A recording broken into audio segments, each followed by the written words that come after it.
Meus irmãos, vamos neste momento meditar na palavra de Deus.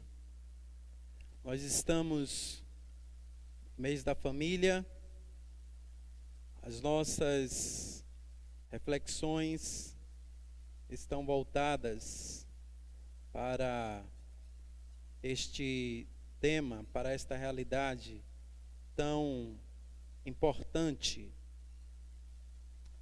Eu gostaria de convidar, como eu disse no domingo passado, que esta noite, ou melhor, que hoje estaríamos tratando dos relacionamentos, ou começaríamos a tratar dos relacionamentos na família. Nós faremos assim. Então, abra sua Bíblia, por gentileza, em Efésios, capítulo de número 5. Efésios, capítulo de número 5. E nós vamos ler os versos de número, o versículo de número 22.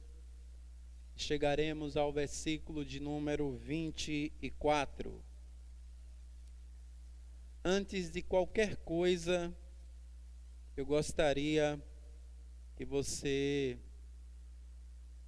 tranquilizasse o seu coração, principalmente você, minha irmã, porque hoje a palavra ela terá um direcionamento para o relacionamento familiar a partir da figura feminina. Mas no próximo domingo nós estaremos tratando do relacionamento familiar a partir da figura masculina, tá? Então fique tranquila e nós vamos fazer uma abordagem completa. O versículo de número 22 nos diz assim: vós mulheres, submetei-vos a vossos maridos como ao Senhor. Pois o marido é o cabeça da mulher, como também Cristo é o cabeça da igreja, sendo ele próprio o Salvador do corpo. De sorte que, assim como a igreja está sujeita a Cristo, assim também as mulheres o sejam em tudo a seus maridos. Talvez você esteja dizendo assim: pastor, não teria um texto melhor para ser lido agora à noite, não? Eu diria que não, porque foi a proposta nossa e nós vamos seguir com a linha proposta desde o início. Na semana passada, nós falamos como cremos acerca da existência da família, não é? Conforme a nossa declaração doutrinária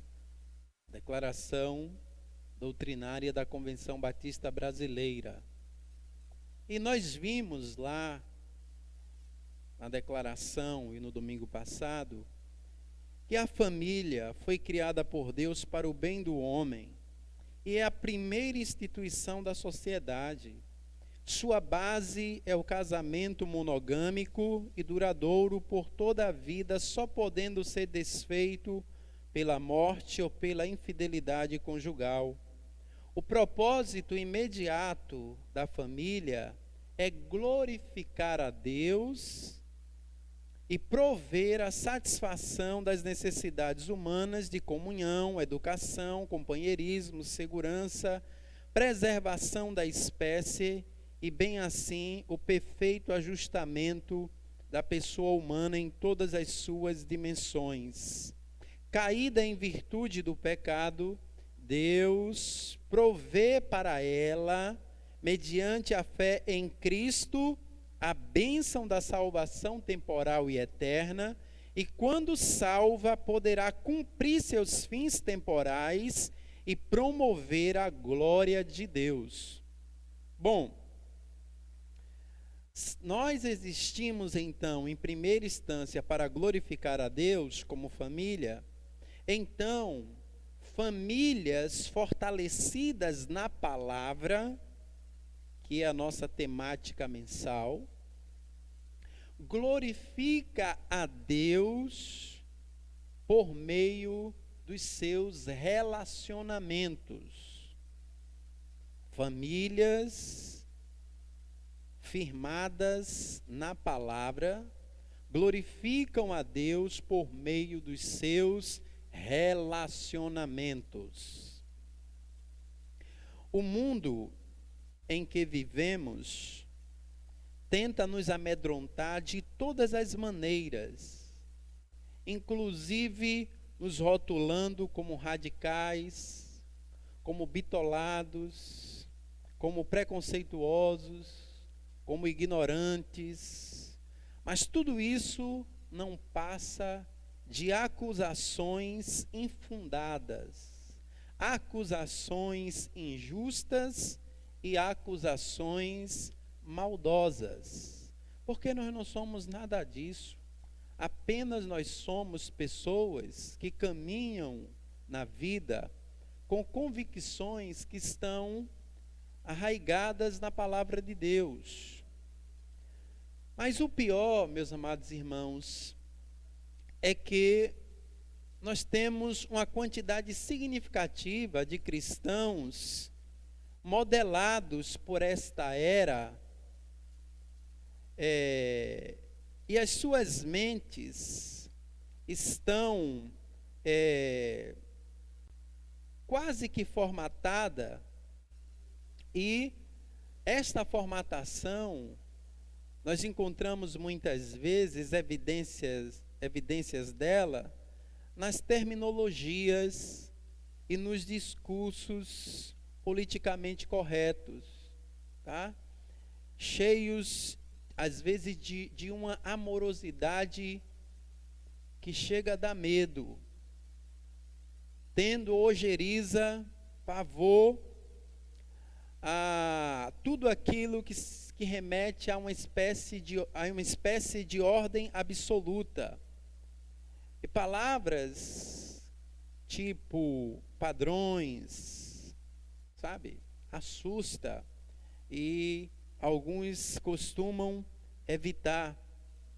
Mas nesta noite eu quero justamente recorrer aos padrões que nós encontramos nas Escrituras Sagradas. Sim, padrões onde nós encontramos de uma maneira muito clara os papéis, tá, dentro da família, e a forma, digamos assim, recomendável de nos relacionarmos dentro da estrutura familiar.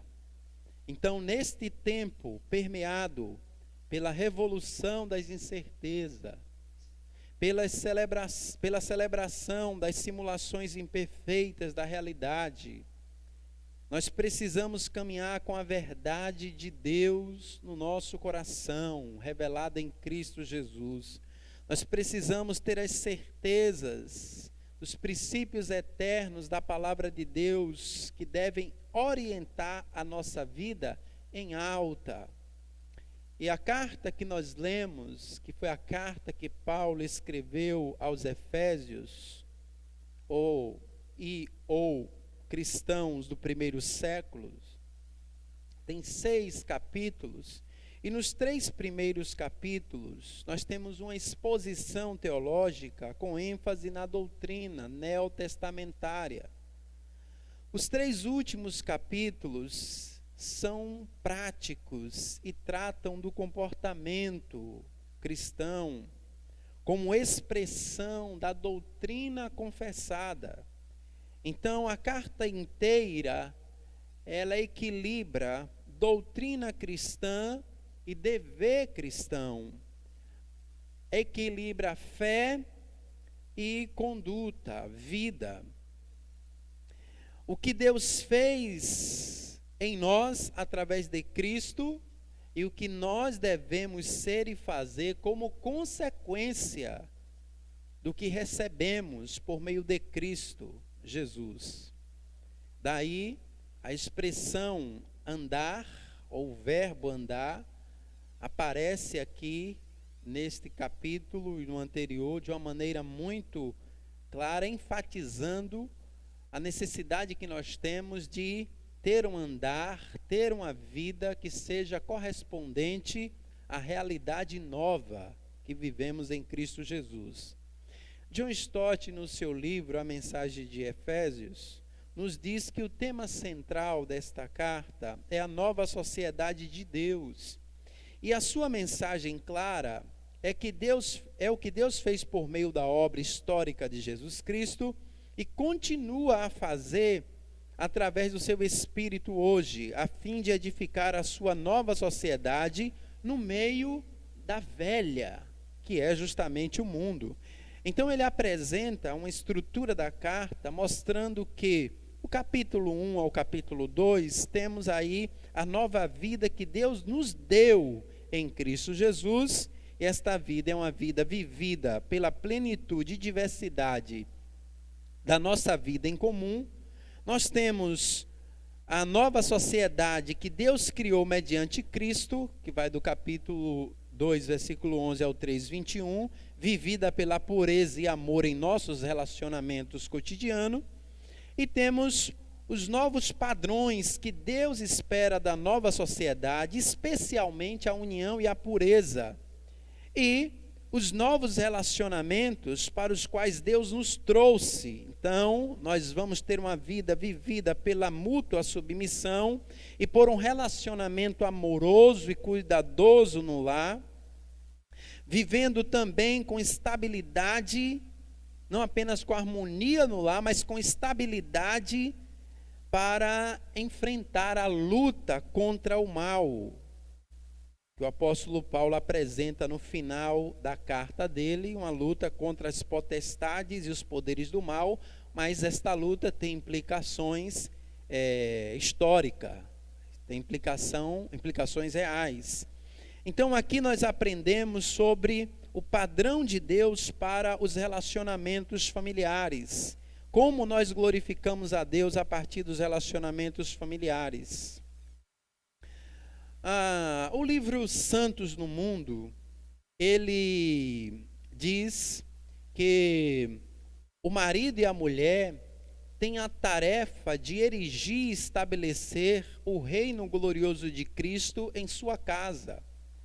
E a família é como uma escola onde são apreendidos princípios, ou os primeiros princípios e fundamentos do governo e subordinação.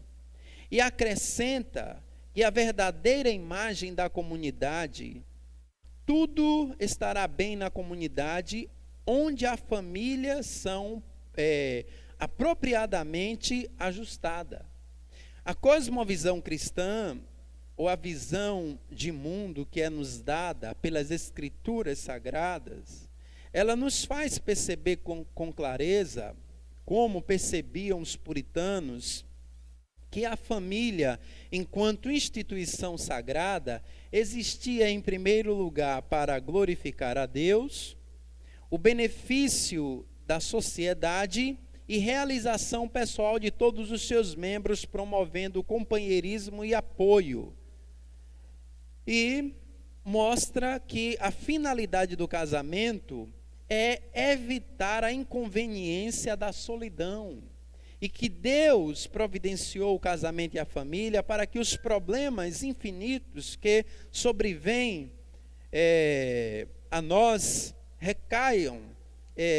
que recaem sobre nós, possam ser vividos e avaliados no conforto e com a ajuda dos outros. Então, o casamento é a instituição de Deus que estabelece o companheirismo individual de um homem e uma mulher. O que nós precisamos então aceitar para ter um relacionamento saudável e equilibrado na família e assim possamos glorificar a Deus a partir dos nossos relacionamentos? Precisamos aceitar, conforme o texto que nós lemos hoje, a verdade de que a mulher, ela precisa se perceber, a mulher esposa, como alguém que é orientada à submissão.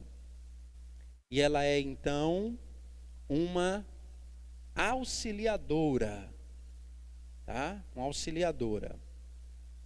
E é este termo, meus queridos amados irmãos, que se tornou um palavrão na sociologia familiar de hoje.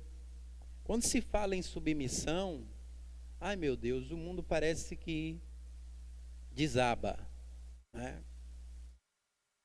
E às vezes a gente até compreende isso por causa dos desequilíbrios que patrocinaram esta compreensão. Hoje, esses desequilíbrios foram propostos pelo feminismo radical, com o ideal de libertação generalizada, e com o machismo, né? Com aquela ideia de domínio e subjugação da figura humana.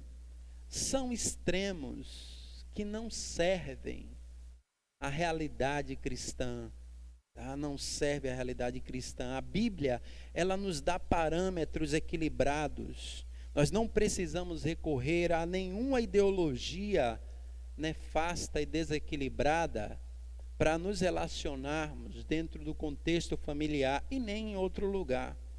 Então, o apóstolo Paulo, ele ensina aqui a necessidade, irmãos, da mulher como esposa entender o seu papel e aceitar a realidade da submissão, vivendo como auxiliadora do seu esposo.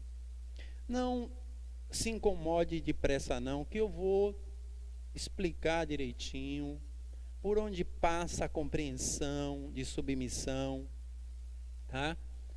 De acordo com as Escrituras Sagradas. Primeira coisa, submissão significa que a esposa é orientada a reconhecer, respeitar e alinhar-se sob a autoridade e liderança de seu esposo. Você entendeu bem? Eu vou repetir. Submissão significa que a esposa, de acordo com esse texto de Efésios 5, 22 ao 24, ela é orientada a reconhecer, respeitar e alinhar-se sob a autoridade e liderança de seu esposo. Então a esposa, ela não existe para guiar o esposo. A esposa, ela existe para ajudar o esposo. A submissão não significa que a esposa é uma serva.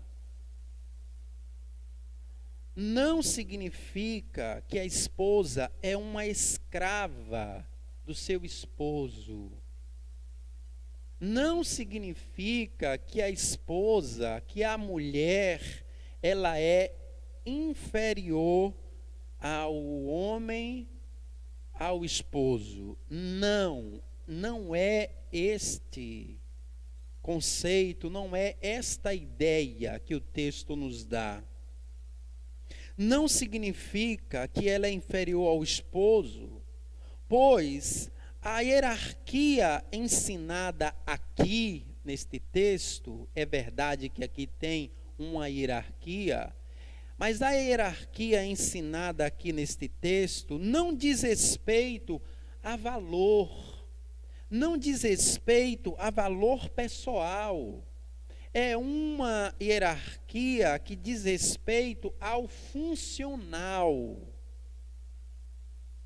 Então, quando nós olhamos, por exemplo, para o livro do Gênesis, nós encontramos nele, quando Moisés precisa catequizar os hebreus que estão ali precisando, inclusive, se livrar de influências que tinham recebido de outros povos, cuja visão da mulher, de fato, tinha danos sérios, né? Os sumérios, nós vemos isso nos babilônicos. Lá é nos ensinado que Deus, ele criou Eva e tirou ela da costela de Adão, justamente para, do lado, para mostrar tirou dele, mostrando o valor em essência e o seu posicionamento de andar, de viver lado a lado com o seu esposo. Então, Deus deu a Adão uma Eva, e deu esta Eva para ser sua ajudadora idônea. Olha, competente, da mesma essência. Deus deu a Adão uma ajudadora idônea, conselheira e consoladora. Então, como ajudadora, ela está para ajudar no ofício, em tarefas de sua competência, e ajudar no exercício também da sua autoridade, em áreas específicas, dentro da sua família, dentro do seu lar, inclusive na ausência do esposo e sobre os filhos. Então, homens e mulheres foram criados por Deus como seres espiritualmente iguais. Então, aqui não é uma diferença que apresenta uma desigualdade, digamos assim, ontológica. Não. Aqui é uma hierarquia funcional. E o apóstolo Paulo, ele vai dizer, depois de ter dito: vós mulheres, submetei-vos a vossos maridos como ao Senhor, ele vai dizer, por quê? Porque o marido é o cabeça da mulher, como também Cristo é o cabeça da igreja, sendo ele próprio o salvador do corpo.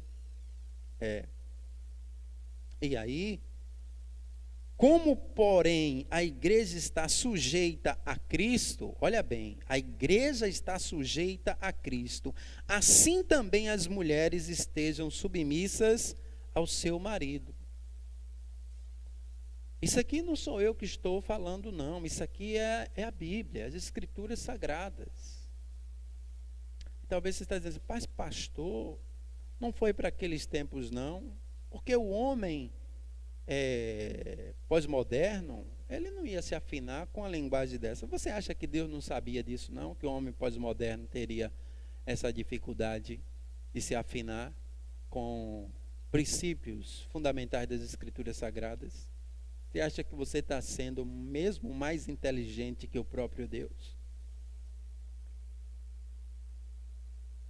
A submissão aqui, meu querido amado irmão, minha querida amada irmã, deve ser oferecida, deve ser ofertada pela esposa ao esposo, por entender que é uma ordem que procede de Deus para o bom funcionamento do lar. Então essa submissão, ela é ofertada, ela é deferida de bom grado. Se o homem ele precisa exigir e forçar a esposa para que esta seja submissa, ele já perdeu a batalha. Ele já perdeu a batalha. Ele precisa verificar por quais razões essa exigência, ela está se presentificando no cenário. Possa ser que o uso, ou melhor, o exercício, ou a evidência do gorila esteja por aí, provocando os maus tratos, provocando um domínio severo e dificultando, do outro lado também, o cumprimento das Escrituras Sagradas. Então, Nós não devemos exigir. Nós não devemos exigir. É um princípio bíblico. Cada um precisa lidar com aquilo que a Bíblia lhe ensina, lhe ordena.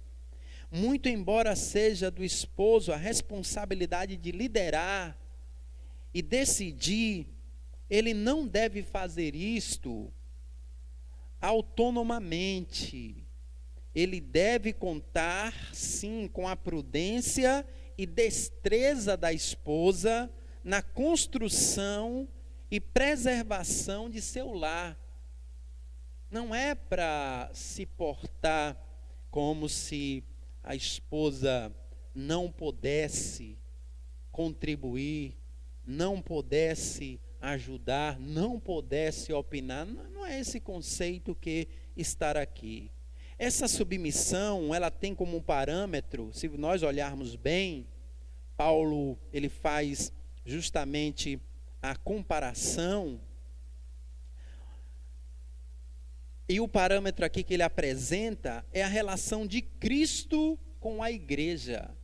Meus irmãos, me responda, quem em sã consciência, olhando a relação que Cristo teve com a mulher, Cristo teve com o pobre, sabe, Cristo teve com o menos favorecido, com o pecador terrível, quem é que vai presumir que ele teve uma relação de domínio desrespeitador? A gente não encontra isso em Cristo Jesus, muito pelo contrário. Então Paulo nos convida a desenvolver esta relação e diz à mulher que ela precisa ser submissa, sim, como Cristo, ou melhor, como a igreja está sujeita a Cristo, assim também as mulheres o sejam em tudo a seus maridos. Então a submissão sem respeito é como a obediência sem honra, vazia e oca. A mulher, ela precisa honrar, a mulher, ela precisa confiar, a mulher, ela precisa estimar o seu esposo. Precisa disso. O nosso desafio, quando nós olhamos para esse texto, meus amados irmãos, é equilibrar igualdade do ser, igualdade ontológica, igualdade espiritual, com hierarquia funcional, social. Igualdade no ser, com a diferença no fazer. Igualdade de essência, autoridade e liderança diferente. Então nós não devemos esquecer que toda autoridade legítima, ela existe em consonância com o ser de Deus e a sua vontade. Nós não devemos, pois, desenvolver liderança e exercer a função de autoridade que Deus nos dá, extrapolando os limites que Ele mesmo colocou para nós. Então, meu querido amado irmão, minha querida amada irmã, o funcionamento de muitas famílias encontra-se em desequilíbrio porque nós não estamos conseguindo atentar para as orientações da palavra de Deus. E isso tem produzido consequências ruins.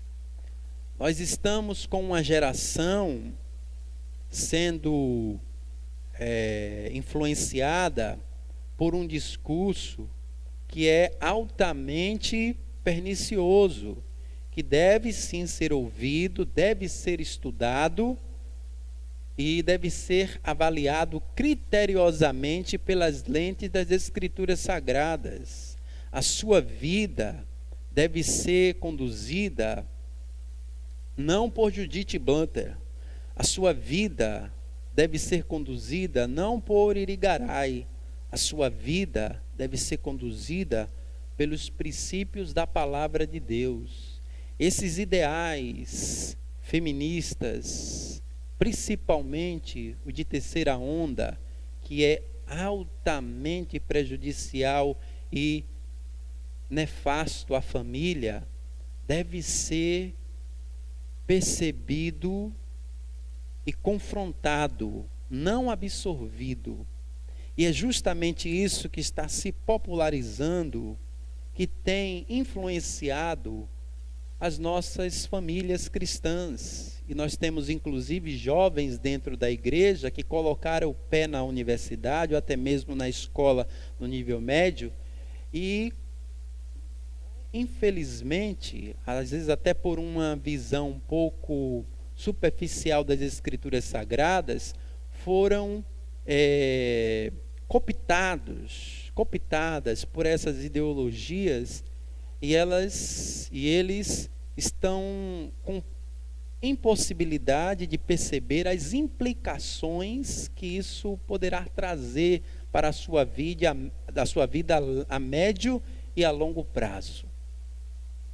Inclusive jovens que não pensam em constituir família, meninas que não pensam em constituir famílias, porque elas querem a sua liberdade, elas querem sair para o mercado, elas querem conquistar o seu espaço, elas querem a independência do patriarcalismo malvado.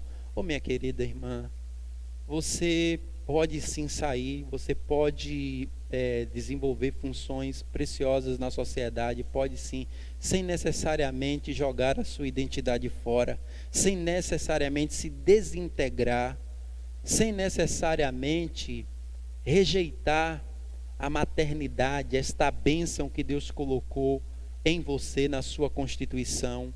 O mundo que nós estamos vivendo é um mundo que está empobrecido, e uma das razões do empobrecimento é justamente essa desistência, esta confusão. Então, assim, oriente a sua vida pela palavra de Deus. Oriente a sua vida pela palavra de Deus. Sonhe com uma vida boa, sonhe. Pense em estudar, sim. Em ocupar lugar na sociedade, sim. Mas entenda, o mundo precisa de mulher e o mundo precisa de mulher mãe. Porque no mundo que não existe mulher e no mundo que não existe mulher mãe, nós estamos fadados ao fracasso. Estamos fadados ao fracasso. Então, a palavra de Deus orienta a que as mulheres esposas entendam o lugar que Deus colocou ela no plano da criação, de igualdade em essência com o homem, mas ajudadora na sua missão. Se você parar para pensar bem, às vezes tem uns argumentos, não, mas não pode submissão, como é que não é inferior? Você chega no seu setor de trabalho, por exemplo, você tem lá o seu chefe, ele está acima de você, e às vezes você bate continência, é um mimo só, sei lá. Aí eu pergunto a você, ele é superior a você? Você é menos gente que ele? Claro que não. Mas na hierarquia daquela empresa, ele está funcionalmente acima de você. Por que que na família nós vamos compreender de uma maneira atravessada um princípio bíblico tão importante e necessário para a manutenção de relacionamentos saudáveis dentro da família? Então, a orientação do apóstolo Paulo é justamente essa: vós, mulheres, submetei-vos a vossos maridos como ao Senhor, pois o marido é o cabeça da mulher, como também Cristo é o cabeça da igreja, sendo ele próprio o Salvador do corpo, de sorte que, assim como a igreja está sujeita a Cristo, assim também as mulheres o sejam em tudo a seus maridos. Quando nós olhamos para o nosso Salvador, nós encontramos Ele com muito amor, nós encontramos Ele com muito zelo, nós encontramos Ele nos dando segurança, cuidando da gente como ninguém cuida. Ele é o nosso Senhor. Nós estamos como igreja submissos a Ele. É isto que o apóstolo Paulo está dizendo. Nós precisamos compreender esta lição importante que ele está deixando aqui para o nosso bem enquanto família. Davi Mecker, em seu livro, comentando esse texto, ele faz algumas perguntas que são perguntas testes para as esposas. Eu gostaria de reproduzir aqui, só para que a gente finalize pensando sobre. Você entende que a submissão ao marido é um ato de louvor a Deus? Se você entender isto, é sinal de que as coisas estão funcionando a contento. Você oferece a submissão como se fosse um presente, ou faz como se fosse uma pesada, tremenda obrigação. Você entende que quando se submete ao seu marido, você está obedecendo a Deus? Este é o seu entendimento? Você encoraja, você apoia o seu marido no cumprimento das tarefas que Deus deu a ele? Você avalia as suas atitudes para ver se realmente está alinhadas com Deus ou está apenas interessado em julgar a realidade que está diante dos seus olhos? O seu marido sente-se respeitado por você? Esse respeito é percebido no tom da sua voz, no olhar e pela linguagem corporal. Você depende humildemente do poder do Espírito para realizar esta obra em sua vida, porque isso aqui não é uma obra que a gente consegue realizar sozinho. Por isso que antes vem a demarcação de uma vida cheia do Espírito. E a evidência de uma vida cheia do Espírito Santo é justamente este equilíbrio nas relações familiares e em outras relações. Então, meu querido, minha querida amada irmã, esta sim é uma orientação que Deus dá para que haja relacionamentos seguros, saudáveis e tranquilos na família. Mas daí você talvez diga: pastor, e o que é que se faz quando o marido ele não sabe liderar o lar? O que é que a gente faz? Pastor, o que é que a gente faz quando o marido exige algo que a gente sabe que é contrário à palavra de Deus? O que é que a gente faz? Pastor, o que é que a gente faz quando o marido ele é um descrente? Ele não é crente como a gente, e a vida é uma vida completamente diferente, estranha. Pastor, o que se faz quando o marido aparentemente não merece o nosso respeito? Olha, estas perguntas eu vou responder a você. Eu vou responder a você abrindo um diálogo no grupo da igreja com a finalidade de tratar exclusivamente destas questões, que são questões que incomodam demais. Mas eu quero dizer a você que você precisa desenvolver a função que Deus lhe deu, amparado pela palavra e pela norma dele. Tudo que estiver além, você não está obrigada a ir ou a fazer. Porque todos nós devemos viver em uma relação de submissão ao Senhor. Tá bom? Todos nós devemos viver uma relação de submissão ao Senhor. Então eu quero concluir a reflexão desta noite, que eu sei que é uma reflexão séria, e sei que é uma reflexão que assim mexe mais com a cabeça do que com o coração. Sei que é uma reflexão que às vezes promove inquietações, não é? Geralmente quando a gente trata dessas temáticas, não é difícil a gente ver pessoas inquietas, se entorcendo. Como nós estamos distantes, eu não estou vendo nada disso, vocês não estão aqui perto, eu não estou vendo nada disso. Mas eu sei que é de fato uma reflexão difícil E o mundo tem muita dificuldade em lidar com ela, mas você não é do mundo. Você não é do mundo e a sua vida funciona debaixo das orientações da palavra de Deus. O meu convite a você é que, se por acaso está havendo alguma dificuldade em você preservar esse princípio na sua vida, com muita humildade no seu coração, por fidelidade ao seu Senhor e pelo bem da sua família, do seu casamento, ore ao Senhor e diga assim: Senhor, me ajude a perceber o que eu não estou conseguindo e a viver o que eu não estou conseguindo viver. Se esta de fato é a sua vontade, como está explicitado nas Escrituras, ajuda-me, Senhor, para que eu possa alinhar a minha vida ao Senhor e à sua palavra. Faz essa oração. E talvez você diga: pastor, eu vou orar. Ore e Deus vai te ajudar. Pastor, mas precisa mudar alguma coisa no meu esposo. Fique tranquila, próximo domingo é ele. Fique sossegada. Fique sossegada. Próximo domingo, Deus vai falar com a gente. Deus vai tratar com a gente, porque a responsabilidade maior está do lado de cá. O desafio maior está do lado de cá, tá?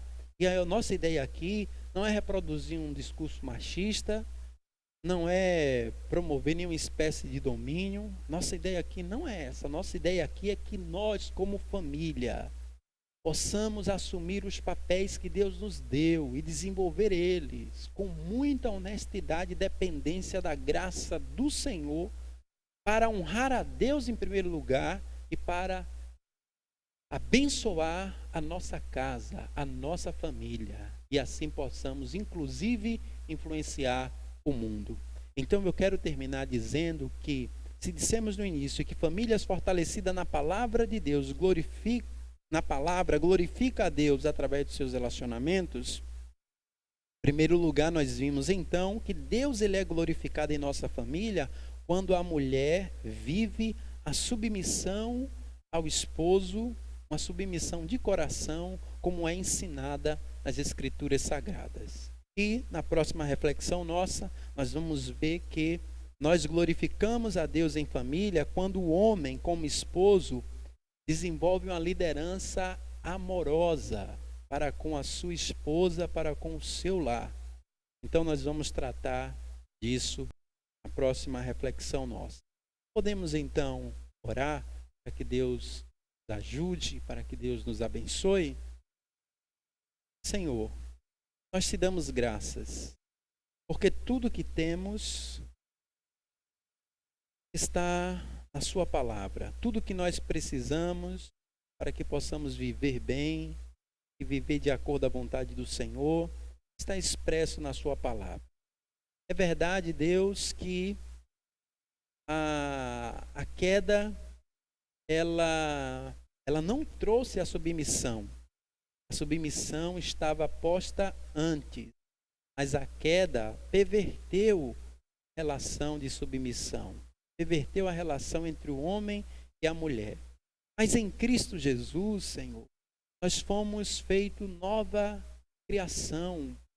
Então nós precisamos viver agora os relacionamentos amparados justamente por esta nova realidade, por esta nova vida. Então eu quero te pedir, Deus, que o Senhor nos ajude para que possamos glorificar o teu nome através dos relacionamentos que desenvolvemos em nossa família. Não nos permita, Senhor, sermos maltratadores.